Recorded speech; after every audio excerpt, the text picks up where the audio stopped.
Hello friends, இன்னைக்கு நம்ம பார்க்க போற ரெசிபி வந்து கொழுக்கட்டை. முதல்ல வேர்க்கடலையை நம்ம நல்லா வறுத்து எடுத்துக்கலாம். நம்ம கடலைப்பருப்பு நல்லா வறுந்து வந்துச்சு. இப்போ இது சூடு ஆறுனதும் இதில் இருக்கிற தோலெல்லாம் நம்ம நீக்கிட்டு இதை அரைச்சி கொண்டு வந்துடலாம். இப்போ பச்சரிசி மாவு பிசையறதுக்கு நம்ம வந்து கொதிக்கிற தண்ணி தான் யூஸ் பண்ணணும். நல்லா தண்ணி கொதிச்சு வருது. இந்த தண்ணியை யூஸ் பண்ணி நம்ம மாவை பிசைஞ்சிக்கலாம். மாவுக்கு தேவையான அளவுக்கு நம்ம உப்பு சேர்த்து பிசைஞ்சிக்கலாம். 2 டேபிள் ஸ்பூன் அளவுக்கு நம்ம நெய்யை சேர்த்துடலாம் மாவில்.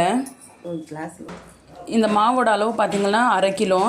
இப்போ சுடு தண்ணியை விட்டு நம்ம உடனே கை வச்சு பிசையக்கூடாது. கரண்டியை வச்சு கொஞ்சம் கொஞ்சமாக நம்ம கிளறி விடலாம், இல்லைன்னா கை சுட்டுடும். தண்ணியை மொத்தமாக ஊற்றிடக்கூடாது. கொஞ்சம் கொஞ்சமாக விட்டு தான் இந்த தண்ணியை நம்ம இது போல் கலக்கிக்கணும்.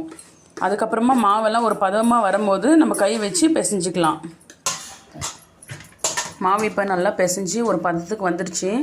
மாவு லூஸாக இருக்கக்கூடாது, கொஞ்சம் டைட்டாக இருந்தால் தான் நம்மளுக்கு கொழுக்கட்டை பிடிக்கிறதுக்கு நல்ல ஒரு பதமாக வரும். டைட்டாக இருக்கணும்.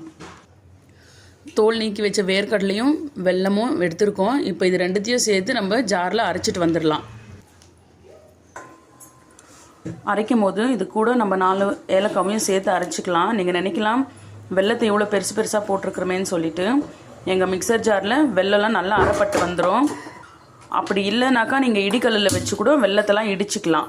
எங்கள் ஜாரில் வந்து இதெல்லாம் அரைப்பட்டுரும் ஈஸியாக. பொடிச்சு வச்ச வெல்லமும் வேர்க்கடலையும் ரெடியாக இருக்குது. இதை வந்து நம்ம இப்போ ஒரு கடாயில் மாற்றி சூடு பண்ணிக்கலாம். கடாயில் வச்சு நம்ம ஹீட் பண்ணும்போது அந்த வெல்லமெல்லாம் நல்லா உருகி இந்த கடலக்காவோட சேர்ந்து நல்லா கெட்டியான ஒரு பதத்துக்கு வந்துடும். வெல்லம் நல்லா கேரமலைஸ் ஆகி உருகி கடலக்காவோட நல்லா திரண்டு வருது. நல்லா கட்டியாக ஆகணும். கைவிடாமல் நம்ம இதே போல் கிளறி விட்டுனே இருக்கணும், இல்லைன்னா வந்து வெல்லம் அடி பிடிச்சிட்டு தீஞ்ச வாசனை வந்துடும். இந்த பூரணத்தை வந்து சூடு ஆறுனதும் நம்ம இந்த மாதிரி சின்ன சின்ன உருண்டைங்களாக பிடிச்சி வச்சுக்கலாம். ரொம்ப சூடாக இருக்கும். நம்ம ஆறுனதும் ஓரளவுக்கு சூடு தாங்குற பதம் வரும்போது இந்த மாதிரி எல்லாத்தையுமே பால்ஸாக பண்ணி வச்சுக்கலாம். நம்ம உருண்டை பிடிச்ச பால்ஸை வந்து இந்த மாதிரி கொழுக்கட்டை அச்சில் இது போல் நம்ம செஞ்சு எடுத்து வச்சிடலாம்.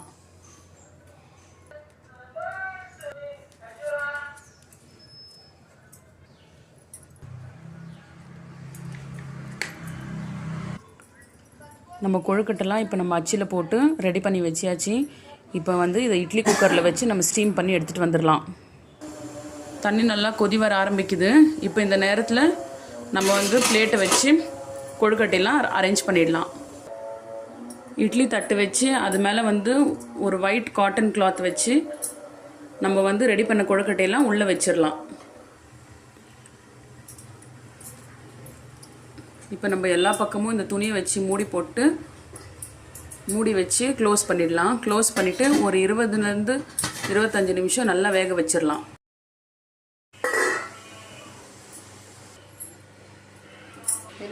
கொழுக்கட்டைலாம் நல்லா வெந்து வந்துடுச்சு. இப்போ நல்லா ஆவி பறக்க சுட சுட நம்மளுடைய இனிப்பு கொழுக்கட்டை அழகாக ரெடி ஆகிடுச்சு.